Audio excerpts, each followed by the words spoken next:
Page 20 start कर रहे हैं सर हम पार्टनरशिप चैप्टर से। सारी असर्शंस और रीजनिंग करेंगे क्योंकि मोस्ट कंफ्यूजिंग रहती है सर। ए ऑप्शन या बी ऑप्शन कौन सा टिक करना है।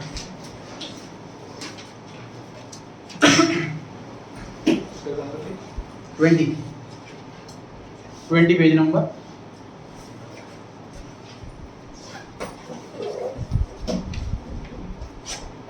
ऑप्शन ए का आंसर करना है सर जब असर्शन भी सही है, रीजनिंग भी सही है और रीजन करेक्ट एक्सप्लेनेशन दे रहा है असर्शन को। असर्शन में जो बात लिखी है उसी का रीजन लिखा हुआ है, रीजन। बी ऑप्शन तब टिक करना है सर दोनों करेक्ट हैं लेकिन दोनों एक्सप्लेनेशन नहीं कर रहा है एक दूसरे को, तो अलग अलग बातें कह रहे हैं। सी ऑप्शन कब टिक करना है जब रीजन फॉल्स है और डी ऑप्शन कब टिक करना है जब असर्शन फॉल्स है। पहला क्वेश्चन 95 क्वेश्चन नंबर।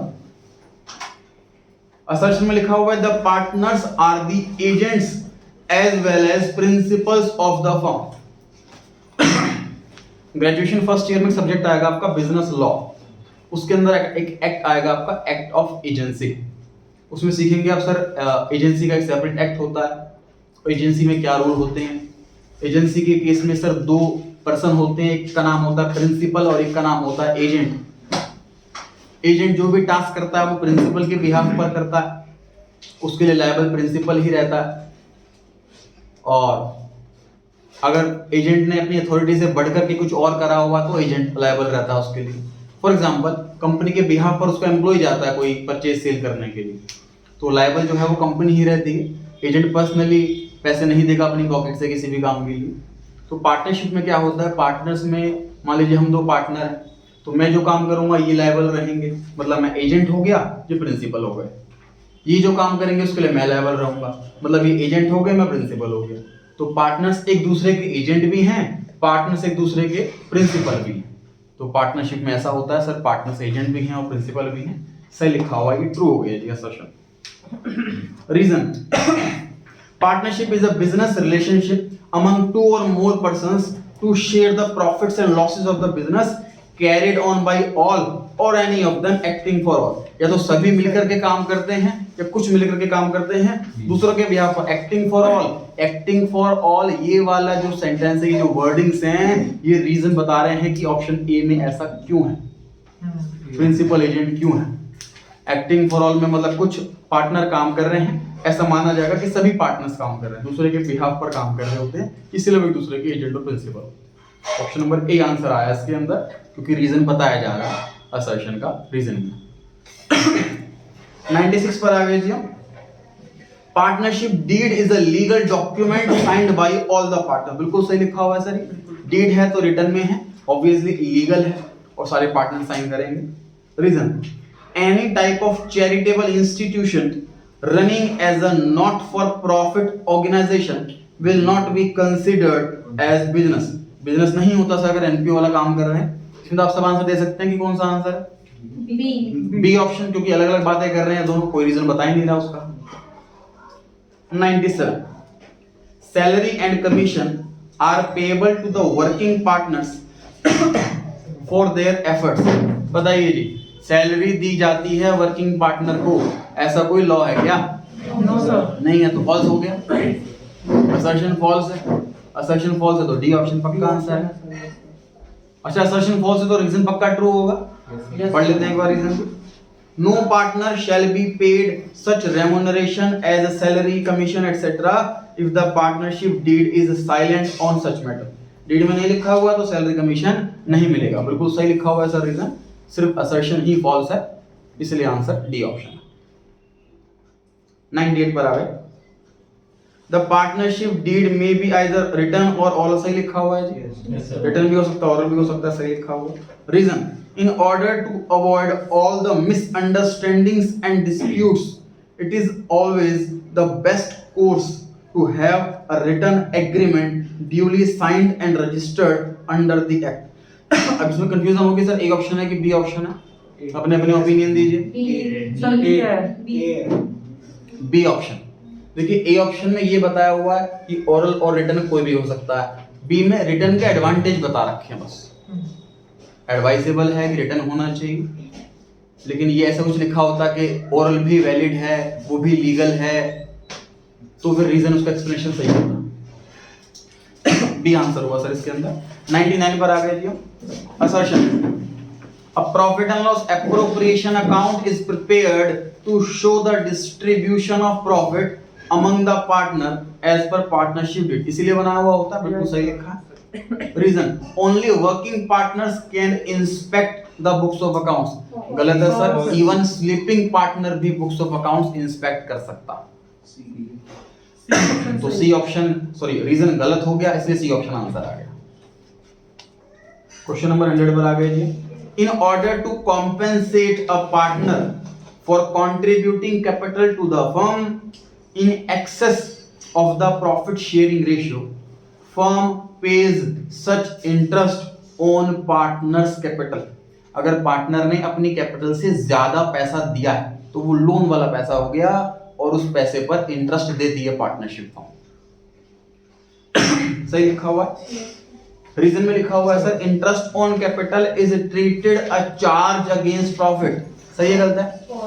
फॉल्स है sir, interest on capital charge नहीं होता, एप्रोप्रिएशन होता। चार्ज का मतलब कंपलसरी देना ही देना है, चाहे प्रॉफिट हो या ना हो, और एप्रोप्रिएशन का मतलब प्रॉफिट होगा तो ही देंगे वरना नहीं देंगे। तो यहाँ पे फॉल्स लिखा हुआ है रीजन के अंदर, और असर्शन ट्रू है, तो सी ऑप्शन आंसर आ गया। ऑप्शन में ध्यान रखना है, क्वेश्चन में कहीं पर भी इंटरेस्ट ऑन लोन की बात नहीं की, लेकिन question indirectly interest on loan की बात कर रहा है। कैपिटल के पैसों के अलावा और एक्स्ट्रा पैसा दे रखा है पार्टनर ने और फर्म उस पर इंटरेस्ट देती है, उसी को इंटरेस्ट ऑन लोन कहते हैं, और वो कंपलसरी होता है, वो देना ही होता है। तो इंटरेस्ट ऑन कैपिटल चार्ज हो सकता है ना, वैसे हो सकता है, डीड में लिखा हो तो हो सकता है। 101 पर आ गए जी। The capital account of partner in case of fixed capital method. Fixed capital method में एक अकाउंट बनता है कि दो बनते हैं? दो बनते हैं। Fixed capital method में always show a credit balance in spite of consistent losses. हर साल लॉस हुए जा रहे हैं, कैपिटल घटे जा रही है, तब भी कैपिटल का हमेशा क्रेडिट बैलेंस रहेगा। ट्रू है? Yes sir. ट्रू है सर, क्योंकि फिक्स कैपिटल वाले में हम कैपिटल तो कैपिटल में ही लिखते हैं, लेकिन लॉस से कैपिटल घटाते नहीं है, उसे सेपरेट करंट अकाउंट में लिखते हैं। इसलिए लॉस की वजह से कैपिटल कम होती ही नहीं, इसलिए कैपिटल का डेबिट बैलेंस आता ही नहीं, हमेशा क्रेडिट बैलेंस रहता है। सही लिखा है। All losses are debited to current account, so capital account do not show debit balance. बिल्कुल करेक्ट रीजन दिया हुआ है, क्योंकि हम लॉस को करंट अकाउंट में लिखते हैं, इसलिए कैपिटल का डेबिट बैलेंस होता ही नहीं। एक्सप्लेनेशन बिल्कुल करेक्ट है, इसलिए ए ऑप्शन आंसर है इस बार। 102 पर आ गए। A partnership firm has no separate legal entity apart from the partners constituting it. Partners के अलावा कोई और सेपरेट लीगल एंटिटी नहीं होती। देखिए सेपरेट में समझाया था मैंने कि अकाउंट्स के हिसाब से सर बिजनेस और बिजनेस ओनर अलग अलग है, लॉ के हिसाब से सिर्फ कंपनी में ही ऐसा है कि शेयर होल्डर अलग है और कंपनी अलग है, प्रोप्राइटरशिप में अलग नहीं है, पार्टनरशिप में अलग नहीं है। इनकम टैक्स वालों के हिसाब से प्रोप्राइटरशिप और प्रोप्राइटरशिप और पार्टनर अलग अलग नहीं है, पार्टनर्स अलग हैं, पार्टनरशिप अलग है, कंपनी अलग है, शेयर होल्डर अलग है, सबके हिसाब से अलग अलग कॉन्सेप्ट। लॉ के हिसाब से इसने बताया पार्टनरशिप अलग नहीं है। मान लीजिए हम 4 पार्टनर्स ने मिलकर के कोई बिल्डिंग खरीदनी है, तो चारों के नाम से खरीदी जाएगी, फर्म के नाम से नहीं खरीदी जाएगी। पार्टनरशिप फर्म की कोई लीगल एग्जिस्टेंस नहीं होती, लीगली वो सेपरेट पर्सन नहीं होते। तो separate legal entity partnership firm की नहीं होती, सही लिखी है बात, ट्रू हो गई। Reason, the central government has prescribed the maximum limit of the partner is to be 100 है क्या? 50 है, तो रीजन गलत हो गया। रीजन गलत होती कौन सा option? C option. C option. 103 पर आ गए जी। Each partner carrying on the business is the principal as well as agent. सही लिखा है जी? Yes sir. Reason, only active partner is entitled to participate in the conduct of the affairs. Only word ने false करा दिया इसको। Yes sir, reason false. Active partner participate करता है, ये बात सही है, लेकिन सिर्फ एक्टिव पार्टनर ही कर सकता है, ये बात गलत। स्लीपिंग पार्टनर भी जो चाहे कर सकता है, पूरा राइट है उसके पास, इसलिए रीजन गलत हो गया, इसलिए सी ऑप्शन आंसर है। 104 पर आ गए जी। Partnership comes into existence as a result of agreement among the partner. सही लिखा हुआ है जी, एग्रीमेंट से ही पार्टनरशिप फॉर्म बनती है। मतलब बाय बर्थ से एचयूएफ में होता है कि बाय बर्थ बन जाते हैं मेंबर। किसी फैमिली में किसी का बर्थ हुआ तो ऑटोमेटिकली वो उसके बिजनेस का, जॉइंट फैमिली बिजनेस का मेंबर बन गया, बाई बर्थ बन जाते हैं उसमें पार्टनर। शेयर होल्डर के केस के अंदर क्या हुआ कि फादर की डेथ हो गई तो ऑटोमेटिकली उसका नॉमिनी शेयर होल्डर हो गया, तो वो भी ऑटोमेटिकली हो गया। लेकिन पार्टनरशिप में कोई भी पार्टनर बनेगा वो एग्रीमेंट के साथ ही बनेगा, अपने आप नहीं बनेगा। किसी पार्टनर की डेथ हो गई तो उसका नॉमिनी ऑटोमेटिकली पार्टनर नहीं बन जाएगा, तो हमेशा एग्रीमेंट से ही पार्टनर बनता है। एग्रीमेंट कैन बी ओरल और रिटन, बट होगा एग्रीमेंट ही। रीजन में लिखा हुआ है the partnership act lays that the agreement must be in writing. Must word ने गलत करा दिया इसको, Yes, sir. ओरल भी हो सकता है, इसलिए रीजन फॉल्स है। रीजन फॉल्स है तो सी ऑप्शन आंसर। 105 पर आ गए जी, the firm's profit and losses are to be shared equally by all the partners. सही लिखा गलत लिखा? गलत लिखा है सर। ये पॉइंट ये कह रहा है कि हमेशा प्रॉफिट लॉस इक्वली ही बटेगा, जबकि क्या होता है प्रॉफिट लॉस, यहाँ पे क्या लिखा होना चाहिए, profit and losses are to be shared in their profit Sharing sharing ratio. Equal वाली बात तब आती है जब प्रॉफिट शेयरिंग रेशियो ना हो। इन जनरल इक्वली प्रॉफिट नहीं बढ़ता, प्रॉफिट शेयरिंग रेशियो में बढ़ता। तो असर्शन फॉल्स है। असर्शन फॉल्स है तो कौन सा आंसर सही हुआ फिर? डी ऑप्शन सही हुआ। एक बार रीजन भी पढ़ लेते हैं। The partners must share profits and losses of the firm. ये बात सही है जी। प्रॉफिट शेयरिंग अगर रेशियो नहीं है तो वो पार्टनरशिप नहीं है। पर डेफिनेशन में ही लिखा था कि पार्टनरशिप में प्रॉफिट शेयरिंग रेशियो होनी चाहिए कंपलसरी। अच्छा, नेक्स्ट चैप्टर के आते हैं असर्शन रीजनिंग पर। हम 30 पेज पर आ रहे हैं। 30 पेज नंबर। सर अकाउंट्स में स्टेटमेंट भी दे रखी होती है, स्टेटमेंट 1 और स्टेटमेंट 2। दोबारा पूछो। तो ना पेपर में आती है ना स्टेटमेंट 1 स्टेटमेंट तो लिखा है स्टेटमेंट 1 ट्रू स्टेटमेंट 2 फॉल्स। हाँ, ऐसा कर सकता है। Question number 32 page number 30। Assertion goodwill belongs to the category of intangible assets, जैसे कि पेटेंट, ट्रेडमार्क, कॉपीराइट। सही लिखा? Yes, sir. 33 सॉरी, रीजन पे आते हैं पहले। Goodwill can not be seen और टच्ड, ये बात भी सही लिखा हुआ Yes, sir. तो can not be seen and touched इसीलिए इंटेंजिबल है। Yes, sir. तो रीजन सही है बिल्कुल, इसलिए ए ऑप्शन आंसर आओ। 33 purchased goodwill means goodwill for which a consideration has been paid. पैसा दिया है, खरीदी है, उसी को परचेज गुडविल कहते हैं। सही लिखा हुआ। Reason it is shown in the balance sheet as a liability. Balance sheet में शो करते हैं ये बात गलत है, या एज अ लायबिलिटी शो करते हैं ये बात गलत है। एज अ लायबिलिटी शो करते हैं ये बात गलत है। बैलेंस शीट में शो करते हैं ये तो सही है, क्योंकि परचेज गुडविल है, बिल्कुल बैलेंस शीट में दिखा सकते हैं सर एज एन एसेट। तो रीजन फॉल्स हो गया, इसलिए सी ऑप्शन आंसर आ गया। 34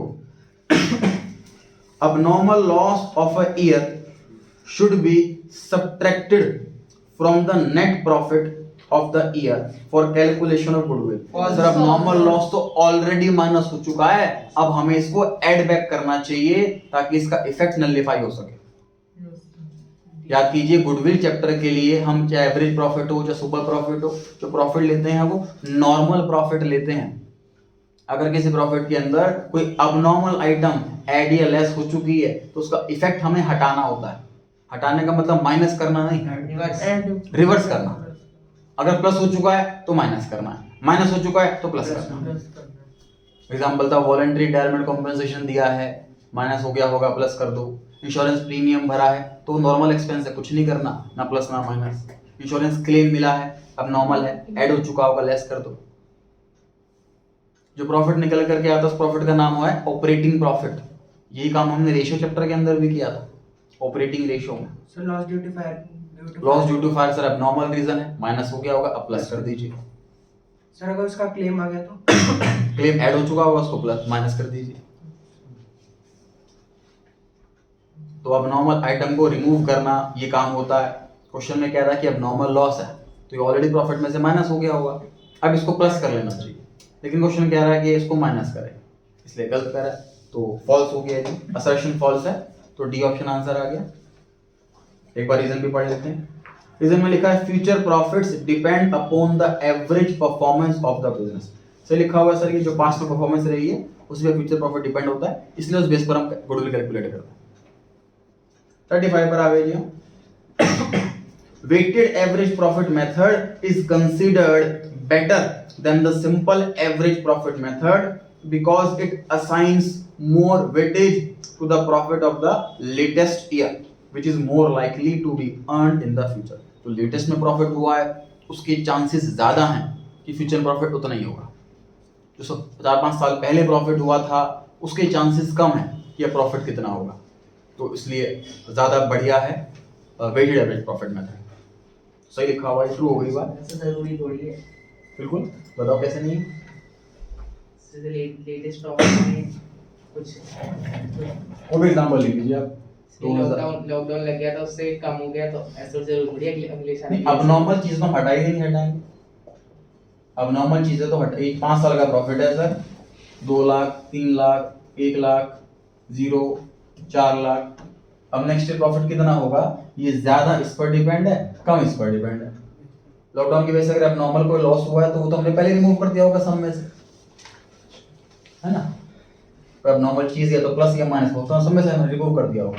अब नेक्स्ट ईयर प्रॉफिट कितना होगा ये इस पे ज्यादा डिपेंड है, इस पर कम डिपेंड है। तो weighted average profit definitely better indicator है simple average. Reason the highest weight is attached to the profit of the most recent year. Most जो रिसेंट ईयर है इसको ज्यादा हम वेट देते हैं, इसको कम वेट देते हैं, इसलिए प्रॉफिट ज्यादा सही निकल करके आता है। तो रीजन बिल्कुल सही दे रहा है, इसलिए ए ऑप्शन आंसर है। सर बी होना चाहिए सर इसका। जैसे रीजन जस्टिफाइड नहीं है। देखो असर्शन में लिखा हुआ था weightage of the more weightage to the profit of latest year. Assertion में लिखा था more weightage to the profit of latest year, और रीजन में भी ये बात लिखा हुआ highest weightage to the most recent year, connect हो रहा है। है कि नहीं। तो रीजन सही लिखा हुआ। 36 पर आ गए जी। असर्शन में लिखा हुआ an older business is likely to have lesser goodwill. तो जितना पुराना बिजनेस है उतनी ज्यादा गुडविल होगी, गलत लिखा हुआ, डी ऑप्शन आंसर आ गया। एक बार रीजन भी पढ़ लेते हैं। The number of customers of an older business will be more in comparison to the customer of the new entry. तो लिखा हुआ है, तो रीजन सही है, असर्शन फॉल्स है, इसलिए D answer. 37 assertion a new business is likely to have lesser goodwill। सही लिखा है, बिजनेस नया है इसलिए गुडविल कम है। Reason goodwill is an intangible asset, true है, लेकिन दोनों आपस में अलग अलग बातें कर रही हैं, इसलिए बी ऑप्शन आंसर हुआ। 38 goodwill requires adjustment eight the time of reconstitution of a firm. जब भी रिकंस्टिट्यूशन होगा मतलब कोई बड़ी बड़ी चीजें होंगी जैसे कि change in ratio, admission, retirement, तो उस टाइम पे गुडविल एडजस्ट की जाएगी। बिल्कुल सही लिखा है। Reason the nature and location of business do not affect the valuation of goodwill. बिल्कुल इफेक्ट करता है, हमारा बिजनेस किस नेचर का है उस पे गुडविल डिपेंड करती है। हमारी लोकेशन किस जगह पर है दुकान की, कई दुकानें तो लोकेशन की वजह से ही चलती हैं, तो इस पे डिपेंड है हमारी गुडविल, तो डेफिनेटली ये इफेक्ट डालता है गुडविल। बहुत सारे रीजन है, 2 एग्जांपल लिए हुए इसमें। तो रीजन फॉल्स है, इसलिए C option answer. 39 assertion any firm that earns normal profit or is incurring losses has no goodwill। Correct है सर, ये नॉर्मल प्रॉफिट ही हो रहा है उसका तो सुपर प्रॉफिट निकालेंगे 0 आ जाएगा, या लॉसेस हो रहा है किसी कंपनी में सारे लॉसेस हैं हर साल तो गुडविल की निकलेगी नहीं। हालांकि सारी बुकिश चीजें हैं, प्रैक्टिकली रेपुटेशन के हिसाब से गुडविल निकलती है। जैसे पॉलिसी बाजार है, इसका टीवी में ऐड देखा है सर आपने, बढ़िया कंपनी है। ऑनलाइन जितनी भी पॉलिसीज सेल होती हैं 93% पॉलिसीज सिर्फ पॉलिसी बाजार से ही सेल होती हैं, बाकी की 7% पॉलिसी बाकी सारी कंपनियां मिलाकर कर पाती हैं। तो कितनी बड़ी चीज है, तब भी लेकिन policybazaar.com लॉस में 10 साल पुरानी कंपनी है और हर साल लॉस हुआ है, एक भी साल प्रॉफिट नहीं हुआ। कंपनी एड में ज्यादा खर्चा कर रही है और प्रमोशन पे ज्यादा खर्चा कर रही है, इसलिए प्रॉफिट शो नहीं हो रहा, लेकिन कंपनी का बिजनेस ग्रो हो रहा। तो ये बुकिश, लेकिन हम बुकिश अगर मैं कैलकुलेट करूंगा गुडविल तो डेफिनेटली गुडविल 0 आएगी क्योंकि लॉसेज हो रहा। तो प्रैक्टिकल रेपुटेशन वाले ही अलग होती है। जोमेटो हो गया, जोमेटो लॉसेज में चल रहा है जब से बना है, एक बार प्रॉफिट 1 रुपये का भी नहीं हुआ, लेकिन द शेयर प्राइस बढ़ रहे हैं इसके। तो कंपनी की रेपुटेशन वैसे अलग चीज़ होती है, मार्केट में लोगों की माइंड में उसका व्यू क्या है कि ग्रो करेगी कि डाउन जाएगी, इस पर डिपेंड है मार्केट में गुडविल की वैल्यू। हाँ जी पेटीएम।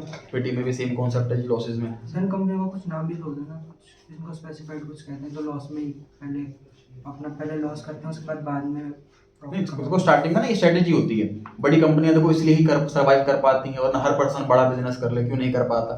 स्टार्टिंग में प्रमोशन पे ज़्यादा खर्चा करना पड़ता है और भले ही कम मार्जिन पे या जीरो मार्जिन पे काम करना पड़ता है स्टार्टिंग के कई सालों तक, और इतने सारे एम्प्लॉइज को सैलरी देनी है तो इतना बैकअप पैसों का होना चाहिए, इतने साल सर्वाइव कर पाओ। उसके बाद भी श्योरिटी कुछ होती नहीं कि चले ना चले। तो कंपनियां ही बड़ी कंपनी यही काम करती हैं कि भाई स्टार्टिंग में लॉसेस पे चला रहे हैं और प्रॉफिट मतलब काफ़ी ज़्यादा कमीशन, कम से कम कमीशन लेकर के ज़्यादा से ज़्यादा एड वेड पे खर्चा कर रहे हैं। एक बार चल जाए उसके बाद अर्निंग स्टार्ट हो जाएगी इस हिसाब से। 39 पढ़ लिया जी हमने और असर्शन बिल्कुल ट्रू है assertion. Reason goodwill is the value of the reputation of a firm in respect of the profit expected in future over and above the normal profit. Goodwill जो निकलती है वो उसी प्रॉफिट पे निकलती है जो नॉर्मल प्रॉफिट से ऊपर होता है, और अगर वो प्रॉफिट ऊपर वाला नहीं है तो गुडविल जीरो हो जाएगी। ए ऑप्शन हुआ कि बी ऑप्शन हुआ? ए ऑप्शन हुआ। ए ऑप्शन में कह रहा है कि गुडविल जीरो है अगर प्रॉफिट नहीं है तो। रीजन में यही बात बता रहा है कि अगर जो फ्यूचर का जो प्रॉफिट होता है जो नॉर्मल प्रॉफिट से ऊपर होता है उसी बेस पर गुडविल निकलती है, और वही अगर नहीं है इसलिए goodwill zero. 40 over a period of time a well established business develops an advantage of good name, reputation and wide business connection। तो ये सब चीजें मिला करके फायदा मिलता है एक बिजनेस को, जो एस्टेब्लिश बिजनेस को ही फायदा मिलता है। पहले से कॉन्टेक्स्ट वगैरह है। ट्रू हो गई जी ये बात। रीजन सेल्फ जनरेटेड गुडविल को बुक्स में शो करते हैं। फॉल्स है सर, यस 26 ने मना कर रखा तो रीजन फॉल्स हो गया, तो सी ऑप्शन आंसर आ गया। 41 इट इज एन इंटेंज, तो गुडविल की बात कर रखी होगी। It is an intangible asset, goodwill intangible asset है। Reason the goodwill is calculated by multiplying the past average profit by the number of years during which the anticipated profits are expected to accrue. तो past average profit को multiply करते हैं sir हम number of years, जितने number of years है तो goodwill निकल जाती है। कैलकुलेशन बिल्कुल सही लिखी हुई है, असर्शन भी ट्रू है, रीजन भी ट्रू है। ए है कि बी ऑप्शन, क्योंकि रीजन नहीं दे रहा है, वो कुछ और बात कर रहा है, वो कुछ और बात कर रहा है। 39 पेज पर आ गए। सर एक रेशियोज का डाउट था। इसके बाद मैं रेशियो पर स्टार्ट करूंगा।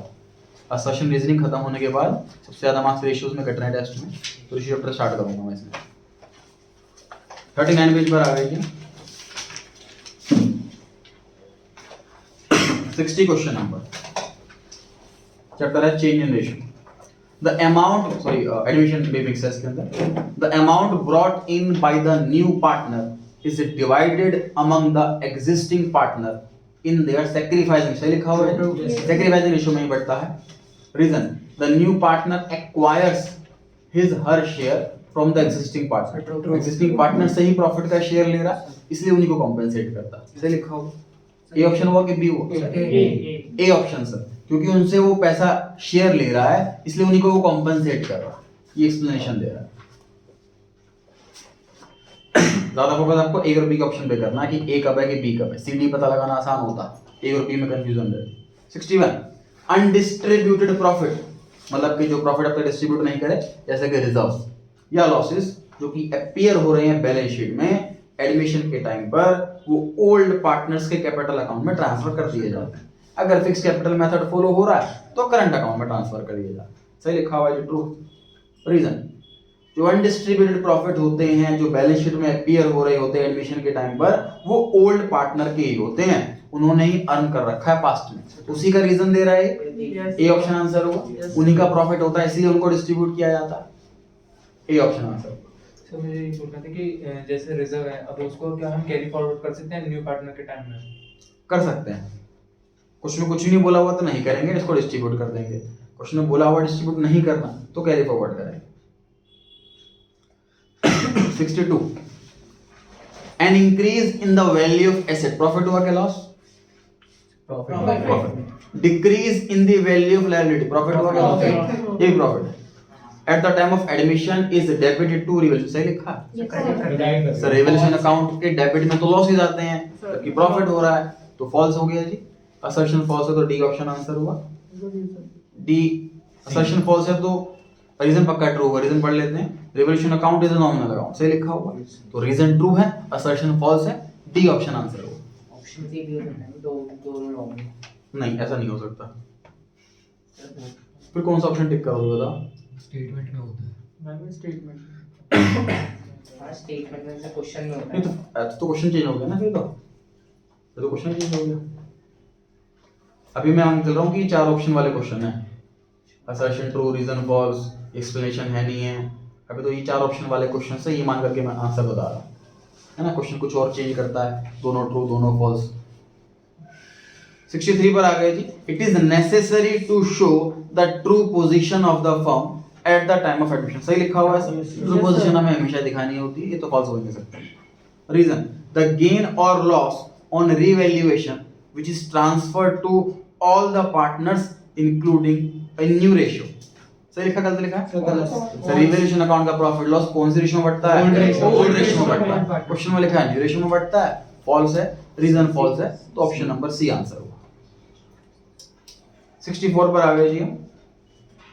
Workman compensation reserve is a reserve created out of firm's profit to meet possible liability to pay compensation to employees if it arises. तो कंपनसेशन देना पड़ गया तो देने के लिए हमने बनाया हुआ होता है वर्कमैन कॉम्पेंसेशन रिजर्व, सही लिखा हुआ है जी, बिल्कुल यही पर्पस होता है इसका। Reason excess of workman compensation reserve over claim is credited to all the partners in old ratio, सही लिखा हुआ? यस जो क्लेम से ऊपर वाला रिजर्व होता है, रिजर्व मान लीजिए 1 लाख रुपए है, क्लेम सिर्फ 80,000 रुपए आया, तो 20,000 रुपए का रिजर्व बच गया, वो हम पार्टनर्स में बांट देते हैं। रेशियो सही लिखी है इसमें? सही लिखा हुआ, ओल्ड रेशियो में ही बांटते हैं। अब सर दोनों ट्रू हैं, अब ये बताओ ए ऑप्शन के B option? B option sir. A option में ये बता रखा है कि एक रिजर्व क्रिएट क्यों करते हैं, और बी ऑप्शन में बता रखा है कि क्लेम से ऊपर वाला रिजर्व हम बांट देते हैं। कोई असर्शन को एक्सप्लेन नहीं कर रहा, ये दूसरा एस्पेक्ट बता रहा है। दोनों स्टेटमेंट्स। हाँ, दोनों एक ही बात पर बात कर रहे हैं, लेकिन ए कुछ और बात कर रहा है और बी कुछ और बात कर रहा है। ए क्रिएट करने का रीजन बता रहा है, और रीजन जो है, रीजन में लिखा हुआ है कि हम बांटते कैसे हैं। क्या लिखा होता है रीजन में? रीजन में क्या लिखा होता सर कि असर्शन, मतलब ए ऑप्शन आंसर है, उसके लिए रीजन में क्या लिखा होता? वर्कमैन कॉम्पेंसेशन रिजर्व क्रिएट करते हैं क्रेडिट करके, क्योंकि ऑप्शन असर्शन में भी क्रिएट करने की बात हो रही है, फर्म के प्रॉफिट से क्रिएट किया जाता है, ये लिखा होता। 65 पर आ गए जी। A partner can admit a new partner in the firm. A पहले जो अल्फाबेट है ना ए, इसने गलत करा दिया।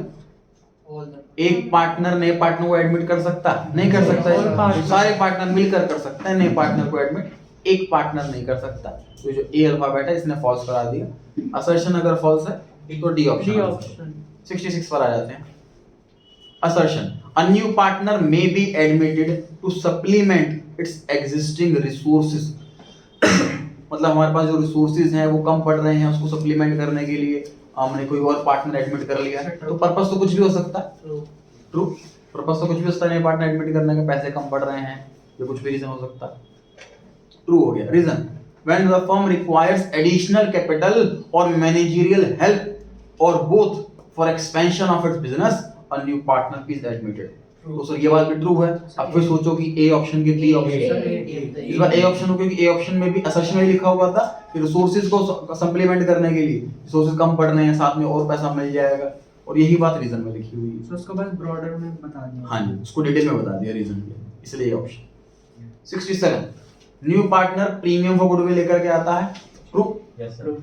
Reason new partner is required to compensate for old partners for their loss of share. ये बात भी सही लिखी है सर, कॉम्पेंसेट करना पड़ता है। अब सोचिए ए और बी, ए सर, क्योंकि जो लॉस का सैक्रिफाइस होता है उसको कॉम्पेंसेटिंग गुडविल होती है। देखो एसेट्स के बदले में वो कैपिटल लाता है, और शेयर के सैक्रिफाइस के बदले में वो गुडविल लाता है, प्रीमियम फॉर गुडविल लाता है, इसलिए ए ऑप्शन आंसर। 68 पर आ गए जी। Purchased goodwill may be accounted for in the books and shown as a liability. Sir goodwill liability कैसे हो सकती है? असर्शन फॉल्स है, डी ऑप्शन आंसर है। 69 a new partner is entitled to have any share in the accumulated profit of the firm appearing in the books at the time of admission. पुराने profit पे नए partner का अधिकार होता है कि नहीं होता? नहीं होता। इसमें लिखा हुआ है होता है, फॉल्स हो गया, असर्शन फॉल्स, तो आंसर डी। 70 पर आ गया जी। Assertion: the new partner after his admission is entitled to share the future profit. सही लिखा है? Yes. नए पार्टनर फ्यूचर प्रॉफिट में उसका अधिकार है। Reason: a new partner acquires his share in the profit in the firm from old partner. old partner से वो लेता है। सही लिखा हुआ है? Yes, sir. अब ए के B. B. B option sir, क्योंकि रीजन में कहीं पर भी असर्शन की बात नहीं हो रखी है। B.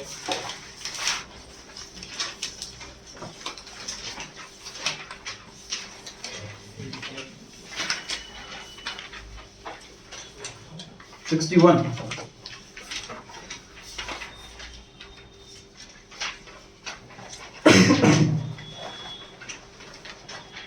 61 पर आ गए जी। 37 क्वेश्चन पढ़ रहे हैं। A firm is reconstituted in the event of change in profit sharing ratio among the existing partner. एक तो चेंज इन रेशियो के टाइम पे रिकंस्टिट्यूशन होता है, और एडमिशन के टाइम पे होता है, और रिटायरमेंट के टाइम पे होता है, और डेथ के टाइम पे होता है। ये 4 इवेंट होते हैं जब फर्म रिकंस्टिट्यूट हो गई, ऐसा बोला जाता है। सही लिखा हुआ। Reason: reconstitution of the firm leads to change in profit sharing ratio among the partner. देखो इन चारों में से कोई भी काम हो, चेंज इन रेशियो हो रही है, एडमिशन हो रहा है, रिटायरमेंट हो रहा है, डेथ हो रहा है, तो रेशियो चेंज होगी ही होगी, पक्की बात है। तो ए ऑप्शन के बी ऑप्शन ये बताओ अब। सर ए।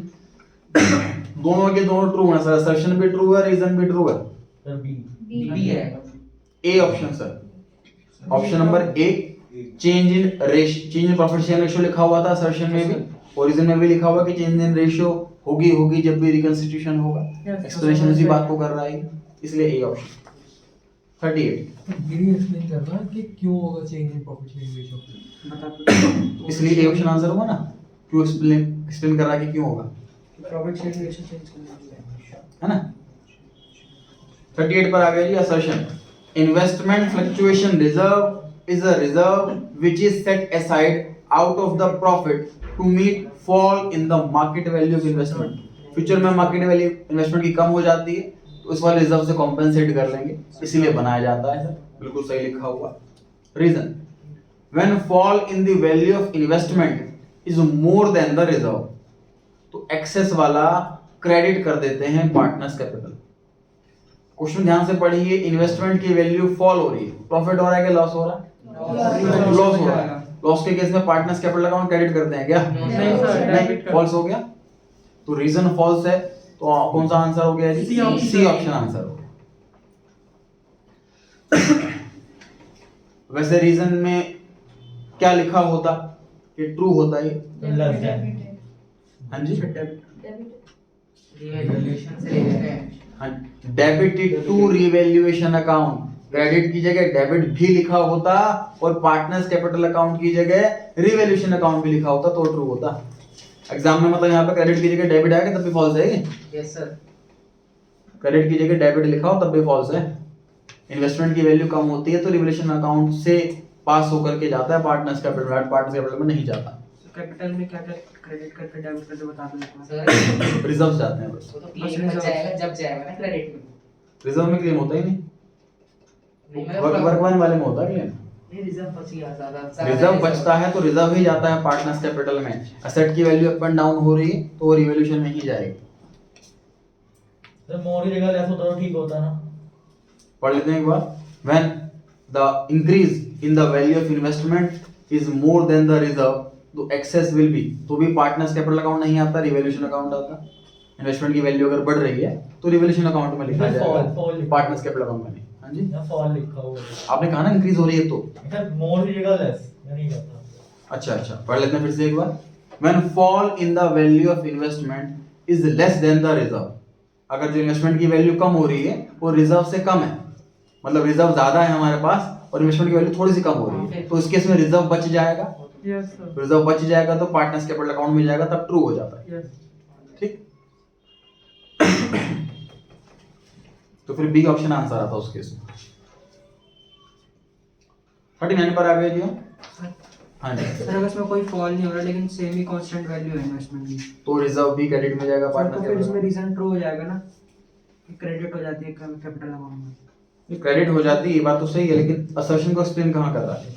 असर्शन में तो बताया कि बनाते क्यों हैं, ओरिजिन में बताया कि ट्रांसफर कहाँ करते हैं। दोनों ट्रू होते हैं, लेकिन बी ऑप्शन आंसर आपका। 39 sacrificing ratio is the ratio in which one or more partner of the firm sacrifice their share of profit in favor of one or more partner। जिस share में sacrifice करते हैं उसी को sacrificing ratio कहते हैं। सही लिखा हुआ है, true. Reason the partner whose share of profit increases, इसका प्रॉफिट इंक्रीज हो रहा है, should compensate the partner whose share is decrease, जिससे इसका डिक्रीज हो गया, मतलब बेसिकली गेनिंग पार्टनर को कॉम्पेंसेट करना चाहिए टू सैक्रिफाइसिंग पार्टनर। सही लिखा हुआ रीजन, दोनों ट्रू है जी। अब ए ऑप्शन के बी ऑप्शन, तो B option sir. A option में तो ये बताया था कि सैक्रिफाइसिंग रेशियो कहते किसको है, रीजन में बता रहा कि कॉम्पेंसेट करना चाहिए, दोनों अलग अलग बातें हैं, इसलिए B option. 40 the reserves and accumulated profits or losses existing in the books at the time of change in ratio are transferred to partners capital or current account in old ratio। सही लिखा हुआ है जी। जितने भी reserves होते हैं वो partners capital account में ट्रांसफर करते हैं और ओल्ड रेशियो में ट्रांसफर करते हैं।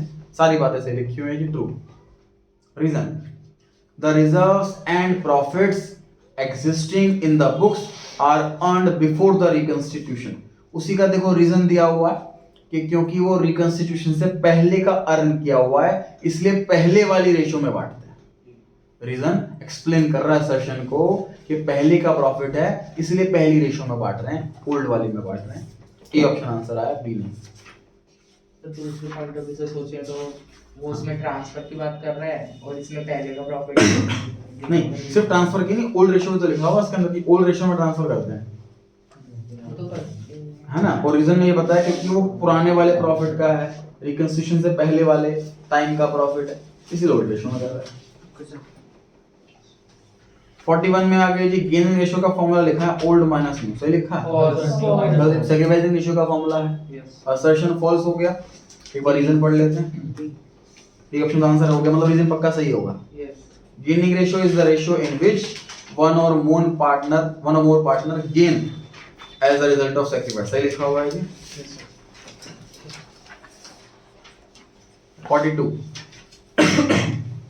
at the time of change in ratio treatment of goodwill is done। Correct है जी, जब भी चेंज इन रेशियो होता है गुडविल को ट्रीट किया जाता है, सैक्रिफाइसिंग गेनिंग में बांटा जाता है। Reason on the change in ratio one partner gain and another partner is sacrificed। सही लिखा है जी। जब रेशियो चेंज होके किसी ना किसी का शेयर बढ़ेगा, किसी ना किसी का शेयर घटेगा, तो दोनों ही ट्रू हैं जी। अब ए के बी ऑप्शन है, क्योंकि ए ऑप्शन में गुडविल की बात हो रही है और बी ऑप्शन में सैक्रिफाइस गेन की बात हो रही है। 43 पर आ गए जी, डेफर्ड रेवेन्यू एक्सपेंडिचर, ये एसेट साइड में आता है कि लायबिलिटी साइड में आता है? एसेट साइड में आता है। is written off over the period during which its benefit is likely to accrue। हमें लगता है जितने टाइम तक बेनिफिट देगा, बेसिकली हैवी एडवर्टाइजमेंट एक्सपेंडिचर ही है इसका एग्जांपल। जितने साल तक बेनिफिट देगा उतने साल में रेट ऑफ करते हैं। सही लिखा हुआ। Reason deferred revenue expenditure is a revenue expenditure whose benefit is expected in more than 1 year। उसी को कहते हैं सर डेफर्ड। डेफर बेसिकली मतलब है पोस्टपोन करना, तो मोर देन 1 ईयर में पोस्टपोन कर देते हैं। तो सर रीजन भी सही लिखा हुआ है। अब ए के B option, sir A option, A option sir benefit assertion में लिखा हुआ है कि बेनिफिट जब तक मिलेगा तब तक राइट ऑफ करते रहेंगे। रीजन में भी लिखा हुआ है कि मोर देन 1 ईयर इसका बेनिफिट मिलता है, इसलिए इसको मोर देन 1 ईयर तक लेके जाते हैं। ए ऑप्शन आंसर आ गया। 44 any gain or loss arising from the revaluation of asset and reassessment of liability is credited or debited to the partner's capital account। देखिए पहले गेन लिखा था तो क्रेडिट की बात करी उसके सामने, Yes. उसके बाद लॉस है तो डेबिट की बात करी। प्रॉफिट क्रेडिट होता है पार्टनर्स कैपिटल में, लॉस डेबिट होता है पार्टनर्स कैपिटल में। सही लिखा हुआ। इन देयर ओल्ड रेशियो, ये भी सही लिखा हुआ। When the profit sharing ratio changes, तो रेशियो चेंज होती है उस टाइम रिवैल्यूएशन अकाउंट बनता है, प्रॉफिट लॉस ट्रांसफर होता है, ओल्ड रेशियो में ही ट्रांसफर होता है। सारी बातें सही लिखी हैं जी, ट्रू हो गया। डेबिटर ऐसे लिखा होता है फॉल्स फॉल हो जाता है। Reason: any increase or decrease in the value of asset and liability up to the date of change in ratio is for the period before change in ratio, therefore shared in the old ratio. सही लिखा है, गलत लिखा है? सही। ये देखिए asset की वैल्यू जो बढ़ी है वो घटी है या घटी है वो पुराने टाइम की ही इंक्रीज डिक्रीज है, इसलिए इसको ओल्ड रेशियो में बांटा जाता है। ये बात भी सही लिखा हुआ है। अब ए के बी सर ए ऑप्शन, क्योंकि ऑप्शन नंबर ए में लिखा है ओल्ड रेशियो में बांटते हैं, रीजन में भी ये बता रखा है कि ओल्ड रेशियो में क्यों बांटते हैं, क्योंकि ओल्ड वाला प्रॉफिट है इसलिए ओल्ड में बांटते हैं, उसी को एक्सप्लेन कर रहा है रीजन, इसलिए ए ऑप्शन आंसर आ रहा है। 45 workman compensation reserve is a reserve set aside out of firm's profit to meet possible liability on account of compensation to employees if it सही लिखा हुआ है जी, यस सर। ये पढ़ा भी था हमने ये वाला क्वेश्चन। रीजन पढ़ लेते हैं। When workman compensation claim is equal to reserve, claim और रिजर्व बराबर है तो क्या करते हैं जी ऐसे केस में? ना रिवैल्यूएशन में आता, ना पार्टनर्स कैपिटल अकाउंट में आता, सिर्फ बैलेंस शीट लायबिलिटी में क्लेम वाला अमाउंट आता। The total amount of reserve is transferred to capital account. सही लिखा गलत लिखा? गलत है क्योंकि सर रिजर्व बचेगा ही नहीं, क्लेम को यूज करने में पूरा यूज हो जाएगा, तो पार्टनर्स कैपिटल अकाउंट में कुछ भी नहीं जाएगा, रीजन फॉल्स है, इसलिए C option answer. 46 sacrificing ratio is the ratio in which one or more partners of the firm sacrifice their share of profit in favor of more than one or more partner। सही लिखा हुआ है जी, sacrificing ratio कहते हैं, इसमें sacrifice कर रहा है वो। रीजन में फॉर्मूला लिखा हुआ है सैक्रिफाइसिंग रेशियो का न्यू माइनस ओल्ड, गलत है सर, ये तो गेनिंग रेशियो का फॉर्मूला है, तो रीजन अगर फॉल्स है तो सी ऑप्शन आंसर हो गया। सर अगर इसमें फॉर्मूला सही लिखा होता तो इसको टिक कर देते। फिर हम बीटिक करते ना नहीं ये करते हैं वो तो डेबिट एक बी करते सर। असर्शन में लिखा हुआ है कि रेशियो जिसमें कॉम्पेंसेट करता है सैक्रिफाइस, बी ऑप्शन आंसर आता है, उसको एक्सप्लेन नहीं कर रहा, फॉर्मूला लिखा हुआ फॉर्मूला है। सही दे रखा है। पार्टनरशिप कंप्लीट हो गए सारे असर्शन, अब डाउट पूछ लीजिए आप लोग। असर्शन रीजनिंग आज खत्म हो गया पार्टनरशिप के, नेक्स्ट क्लास में कंपनी वाले खत्म करेंगे असर्शन रीजनिंग, उसके बाद रेशियो। हाँ जी पूछिए डाउट। सर प्योर रेशियो कौन सी होती है?